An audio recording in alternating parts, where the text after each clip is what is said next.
What up, guys? Today, there's a couple videos going up on my channel. The first video is a deck tech for a deck that I'm going to play, and then I'll probably do 1 hour to an hour and a half of gameplay with the deck. This is the deck that I've been ranking up with.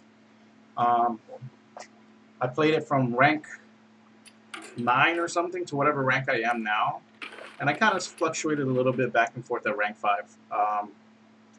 Only playing this. I did not play any other deck on ranked between those ranks. Okay, between 9 and 4, or whatever it is, 5, whatever I'm at now. I only played this deck, and it's mid-range Murloc Paladin. My list is slightly different from some people's, I guess.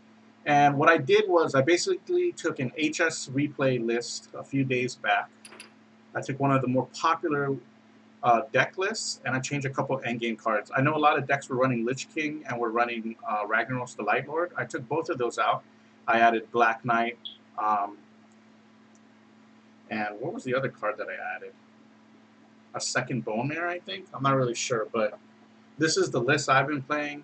We'll talk about it really quickly. It's just a previous Murloc package from before, with added resource in the shape of Rallying Blade plus Skelemancer, plus the new Bone Mare, which is crazy. But I'll talk about a little bit about the deck and the curve, what makes it cool, and we're just going to go straight into the action, right? So I played Murloc Tidecaller, Righteous Protector, and Vilephian Inquisitor as the 1-drops. This makes my curve very, very efficient and consistent. So 6 1-drops, that's a pretty nice number to have, supported by 4 2-drops, which are Hydrologist and Rockpool Hunter. Obviously, playing a Murloc into a Rockpool Hunter is a very, very strong early game kind of tempo play. It really does a lot in winning the board early in the game, right? And, you know, as strong as Tidecaller is, Vilephian Inquisitor is almost just as strong in terms of resiliency and how well it fights for the board. Righteous Protector, while not buffable by the Rockpool Hunter, is buffable by the many buffs that we play in the deck, right? Spike Ridge Steel, Blessing of Kings, Bone Mare, right? So what's powerful about this is it's also like Argent Squire in the fact that it requires 2 actions to kill.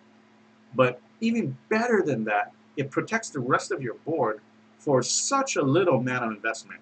No matter what happens to it, it still requires 2 actions to get rid of, and it still will protect something else before that thing can die, unless they use direct damage like Wrath or something, right?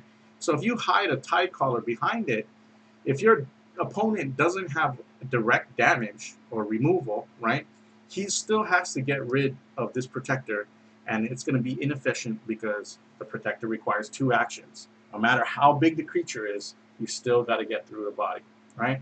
So, Righteous Protector, a very strong card.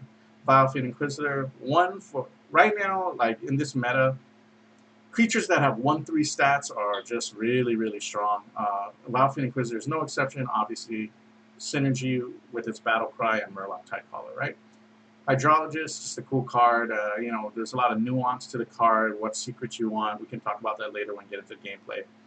Rockpool Hunter, like I said earlier, buffs your 1-drops, buffs later in the game drops. It's a cool card. Murloc War Leader kind of caps out the top of the early game curve, and is also good after Finja comes down, right? So it buffs a board for lethal, or just strengthens your board. Maybe pushes your Murlocs out of the range of some kind of cheap board damage, right? Rallying Blade, which is kind of a new card to these decks, has synergy with Righteous Protector, Tyrion, obviously, and yeah, it's just a good. It's kind of, in a way, I liken it to Fiery War Axe, but costs 1 more mana, obviously, right? But still a strong card. Stonehill Defender, for me, this fills 2 roles. Number 1, it kind of stalwarts some aggro decks. Like, it doesn't kill off, it doesn't trade things well, but it stalls a bit and buys you time. And secondly, it gives you value in the control matchups. So you use this to, you know, maybe search for a Sunkeeper Tarim, or you use it and maybe, you know, pull up another early game taunt should you be facing a hyper aggressive deck, or you get something big like Lich King in a control matchup, right? So value, right? Blessing of Kings, obviously use this to buff a Murloc that's, pretty strong. And on turn 4, this can represent quite a bit of damage, right? It's a consistent threat. And now that 2/2 Murloc doesn't seem as small anymore. Now it's putting you on a more relevant clock. I like it, and also because of its synergy with Skelemancer, which we'll talk about soon. Gentle Megasar, like, some of the craziest games I've had with this deck, and I have these kinds of games in the past too, are turn 1 Murloc, turn 2 Rockpool Hunter, turn 3 War Leader, turn 4 Gentle Megasar, game's over. And Gentle Megasar is crazy because of the versatility it provides you on the board in the event that you're winning the board. Do you want bigger creatures, toughness creatures, so you can fight the aggressive mirror better? Then you use the +3 health. Do you want poisonous to get through a taunt? You use poisonous. Do you want just the damage? Then you use damage. Do you already have a big Murloc on the board and you want Wind Fury? You use Wind Fury. So do you want to protect against a board wipe, a damage-based board wipe? You take Divine Shield. Do you just want to trade out into a bunch of creatures but maintain the strength? You use Divine Shield, right? There's like a lot of nuance to playing Gentle Megasar, but it's just got so much versatility. And in some cases, just playing it on an open board on turn 4 is the right play. A 5/4 body's not bad, right? So there's that. Finja, goes without saying. This deck doesn't take advantage of the Charge Murloc, Bluegill, or what is it called? I don't know what it's called. The 2/1 for 2. But it doesn't matter because you're still digging deep into your deck and you're removing 2 cards. You're putting 2 cards from your deck into play. So you no longer have to cast those cards. And as the games get longer, top decking these smaller creatures is worse for you. You want to top deck your higher casting cost stuff because you want to play those out, right? The card quality of the turns becomes better, right? So that's why Finja is very strong. It's a good card. Skelemancer, now this is a new card that I really do got to talk about a bit because I think it's just so underrated. And let's talk a little bit about. So 5, the Death Rattle, if it's your opponent's turn, summon an 8/8 skeleton. So you only get the skeleton should it die on your opponent's turn. Now here's the crazy thing about it. Assuming you're playing on curve, because as a top deck, let's be fair, this is kind of weak if you're behind. But Murloc Paladin, if you're behind, you're losing. Okay, you're already losing. If you're Murloc Paladin, you're losing. If you're behind on turn 5, turn 6, you're losing. Okay? This deck doesn't play from behind. This deck maintains board control in the beginning of the game, rides it to victory with big buffs. So Skelemancer is a tempo less turn 5, right?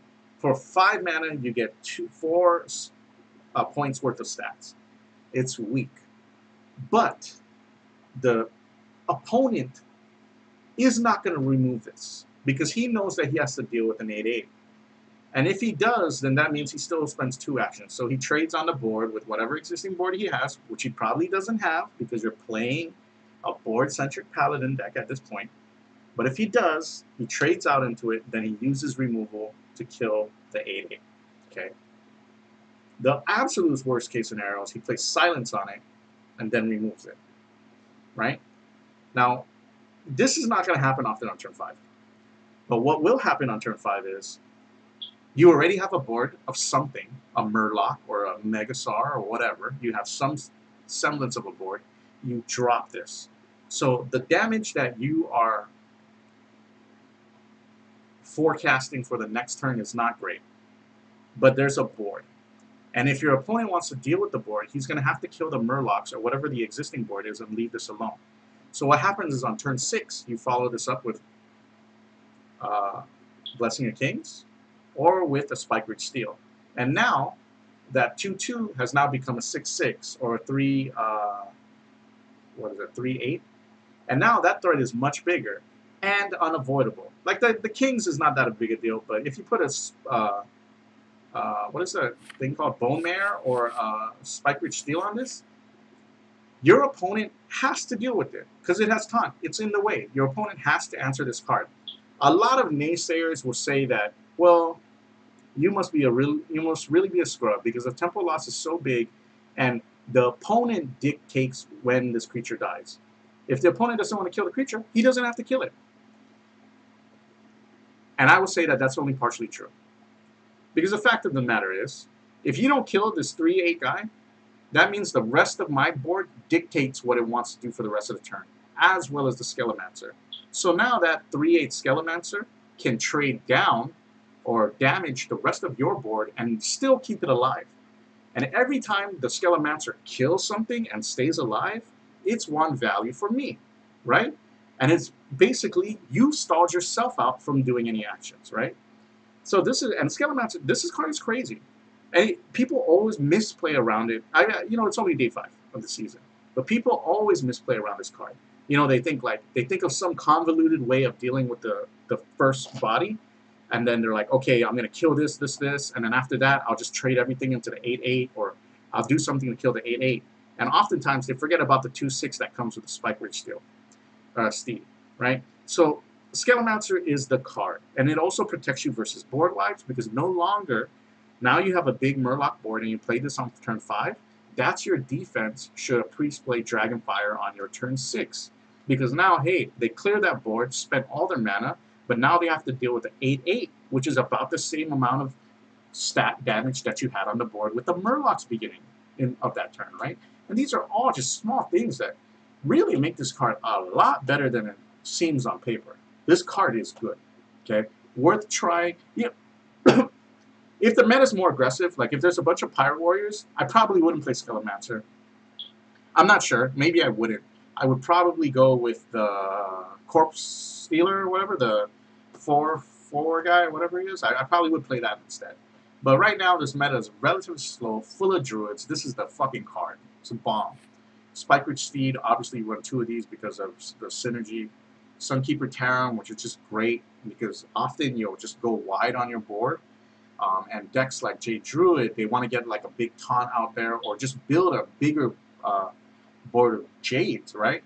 And Sunkeeper can keep that in check, right? So these are all nice little options. Black Knight, because there's just taunts everywhere. Bone Mare, because 9/9 worth of stats is good in a class that can keep things on the board. And obviously synergy with Skelemancer, right? And finally Tyrion to top off the deck, because hey, when you're playing Paladin, you play Tyrion. The card is too good. Has synergy with a lot of other stuff in the deck. The card is too good. Continue to play it. So next video, we're just going to get straight into gameplay. And we're going to do that now.